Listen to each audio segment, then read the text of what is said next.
sexual intercourse, there is a purpose and a design for the reason why God created sex. If we're going to talk about fornication and talk about adultery and all these different things, sexual morality, we must understand the reason why God created sex, to understand the difference between a lawful and an unlawful sexual intercourse. Number one, sex is holy. It is two people yielding themselves for the pleasure of their partner, and it reveals love. It reveals God's love. Holy, it is whatever reveals God is deemed as holy, is deemed as set apart, because the revelation of God is not something that is small. There's nothing deeper in this life than for God to be revealed to a man, because every time God is revealed to that man continues to search in him and find himself in God. And so all that a man could need is found in the revelation of God. So it is the highest discovery of a human, is to see God, is to have God revealed. And this is something that sex does. It reveals God's love in two people coming together to yield their bodies over to the pleasure of each other. And so it's this act of self-sacrifice to one another, this unity, this symbiosis, this coming together as one, which is love. Love is eternal bond, eternal unity. Again, whatever reveals God is holy.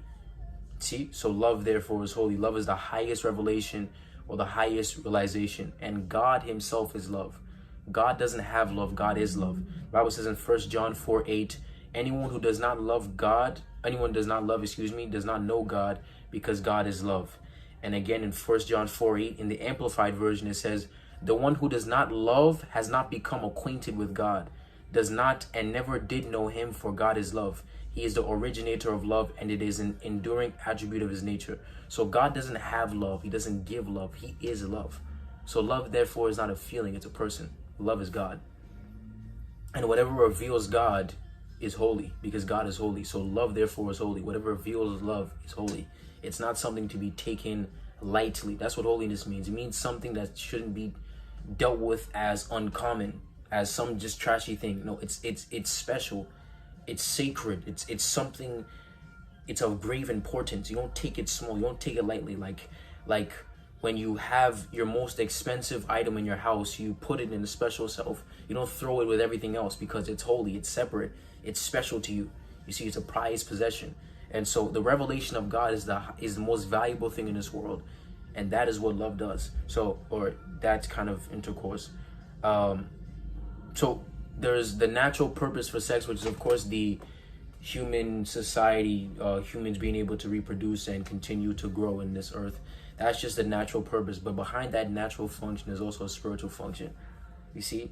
And in essence, the revelation of love, that eternal bond, that unity, is the spiritual purpose of sex. It's the reason why he created sex. And so it's to reveal this idea of two becoming one, in that consummation, in that relationship, in that intimacy, in that worship, where two become one. So it's not a small thing. It's not just something for fun.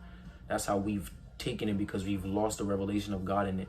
We've taken the revelation of God out of it and just used it for its pleasure's sake and separated it from God. But you can't, every time you separate something God has made from God, you get trouble and you get religion.